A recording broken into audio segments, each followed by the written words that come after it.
സാന്ത്വനം വരാൻ പോകുന്ന വിശേഷത്തിലേക്ക് ഏവർക്കും സ്വാഗതം. ഈ റിവ്യൂ ഇഷ്ടപ്പെടുവാണെങ്കിൽ സബ്സ്ക്രൈബ് ചെയ്യണേ, അതുപോലെ ലൈക്ക് ചെയ്യാനും ഹൈപ്പ് ചെയ്യാനും മറക്കല്ലേ. അങ്ങനെ ദേവിയുടെ കള്ളത്തരവും ഉദയഭാൻ്റെ കള്ളത്തരവും ഒക്കെ എല്ലാവരും അറിഞ്ഞിരിക്കുകയാണ്. ആകപ്പാടെ തകർന്നിരിക്കുകയാണ് എല്ലാവരും. ഒരിക്കലും പ്രതീക്ഷിക്കാത്ത രീതിയിലുള്ള തിരിച്ചടിയാണ് ദേവമംഗലത്തുകാർക്ക് കിട്ടിയിരിക്കുന്നത്. അപ്പം ഇത്രയും നാളും മോളെപ്പോലെ സ്നേഹിച്ച ഗോമതിക്ക് ഇത് താങ്ങാൻ പറ്റിയില്ല. അപ്പം ഗോമതി ചെന്നിരുന്ന് ആലോചിക്കുമ്പം ഇതിനെല്ലാം കാരണം ബാലനാണെന്ന് തോന്നുകയാണ്. ബാലനാണ് ഈ കല്യാണാലോചന കൊണ്ടുവന്നതും ആനന്ദിനെ കൊണ്ട് ദേവിയെ കല്യാണം കഴിപ്പിച്ചതെല്ലാം, ആനന്ദിനെ ഈ കുഴിയിലേക്ക് ചാടിച്ചതെല്ലാം ബാലനാണെന്ന് തോന്നുകയാണ്. അപ്പം ദേവിക്കാണെങ്കിൽ തിരിച്ചൊരു മറുപടി പറയാൻ പോലും ഇല്ലായിരുന്നു. അപ്പം ഗോമതിക്ക് മനസ്സിലാവുന്നുണ്ട് ആനന്ദ് പറഞ്ഞതെല്ലാം സത്യമാണെന്ന്. പഴയ കാര്യങ്ങളൊക്കെ ആലോചിക്കുമ്പം അത് ശരിയാണെന്ന് തോന്നുകയാണ്. അപ്പം ഗോമതി വന്നിട്ട് ആനന്ദെ ആശ്വസിപ്പിക്കുന്നുണ്ട്. എൻ്റെ മോനെ, നീ ഇത്രയും സങ്കടങ്ങളും മനസ്സിൽ വെച്ചിട്ടാണോ എല്ലാവരുടെ അടുത്തും ചിരിച്ച് പെരുമാറിയത്? ഞങ്ങളോട് ആരെങ്കിലും ഇതും നിൻ്റെ ദുഃഖങ്ങളൊന്നും പറയാൻ നിനക്ക് തോന്നിയില്ലേ? നീ ഇതെല്ലാം കൂടെ മനസ്സിൽ വെച്ച് എന്തുമാത്രം അനുഭവിച്ചതെന്ന് ചോദിച്ചിട്ട് ഗോമതി ആനന്ദിനെ കെട്ടിപ്പിടിച്ച് കരയുന്നുണ്ട്. ആനന്ദ് അതുപോലെ മനസ്സ് തുറന്ന് കരയുകയാണ്.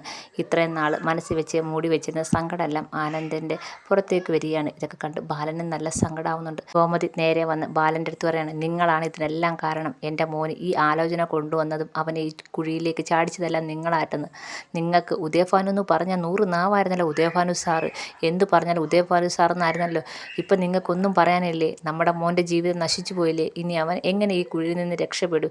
എൻ്റെ മോൻ്റെ ജീവിതം നശിച്ചല്ലോ എന്നും പറഞ്ഞിട്ട് ഗോമതി ഭയങ്കരമായിട്ട് കരയുന്നുണ്ട്. അതേപോലെ ബാലൻ്റെ ഷർട്ടിൻ്റെ കോളറിൽ പിടിച്ചിട്ട് ചോദിക്കണം, നിങ്ങളാണ് എൻ്റെ മോൻ്റെ ജീവിതം തകർക്കാൻ കാരണം എന്നൊക്കെ പറഞ്ഞ് ഭയങ്കരമായിട്ട് പൊട്ടിത്തെറിക്കുകയാണ്. അതുപോലെ സങ്കടപ്പെട്ട് കരയുകയും ചെയ്യണം.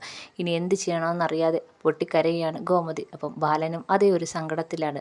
നിങ്ങൾക്കറിയാലോ, അന്ന് ആ കാശ് മോഷ്ടിച്ചതിൻ്റെ പേരിൽ ഒന്നും അറിയാത്ത പാവം ധർമ്മനെ എല്ലാവരും കുറ്റപ്പെടുത്തി. ഈ പറയുന്ന ഞാൻ പോലും കുറ്റപ്പെടുത്തി. അവനെ ഈ വീട്ടിൽ നിന്ന് പോയി. എന്നിട്ടും ഇതെല്ലാം കണ്ട് അവളും ആ ഉദയഭാനും കൂടെ ചിരിച്ച് രസിക്കുകയായിരുന്നു. നമ്മുടെ വീട്ടിൽ ഈ സംഭവങ്ങളൊക്കെ ഉണ്ടായിട്ട് പോലും ആരും ഒരക്ഷരം പോലും മിണ്ടിയില്ല.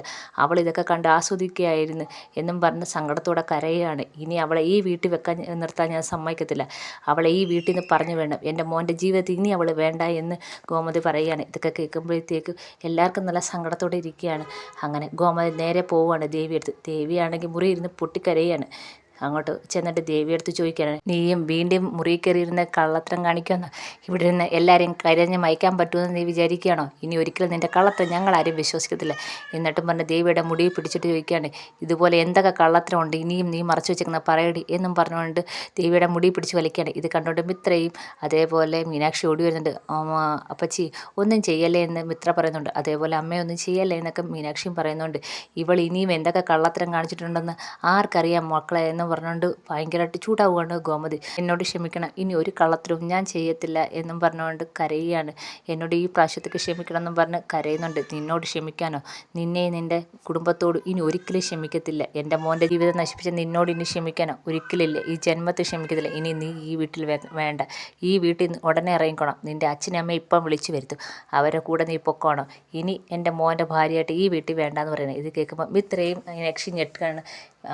ഉടനെ ചോദിക്കുന്നുണ്ട്, എന്താ പറയുന്നത്? മീനാക്ഷി ചോദിക്കുന്നുണ്ട്, അമ്മ എന്താ ഈ പറയുന്നതെന്ന് ചോദിക്കുന്നുണ്ട്. നിങ്ങൾക്ക് മനസ്സിലായില്ലേ? ഇനി ഇവൾ ഈ വീട്ടിൽ വേണ്ട. എൻ്റെ മോൻ്റെ ഭാര്യയായിട്ട് ഇനി ഇവൾ ഈ വീട്ടിൽ വേണ്ട.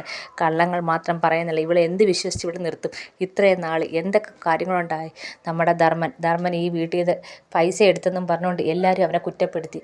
ഈ വീട്ടിൽ നിന്ന് പോയപ്പം പോലും എന്തെങ്കിലും ഒരു കുരുക്കം ഇവക്കോ ഇവിടെ അച്ഛനോ ആർക്കെങ്കിലും ഉണ്ടായിട്ടുണ്ടോ? ഇല്ല. ഇതുപോലെ ഇനിയും കള്ളത്തരം കാണും.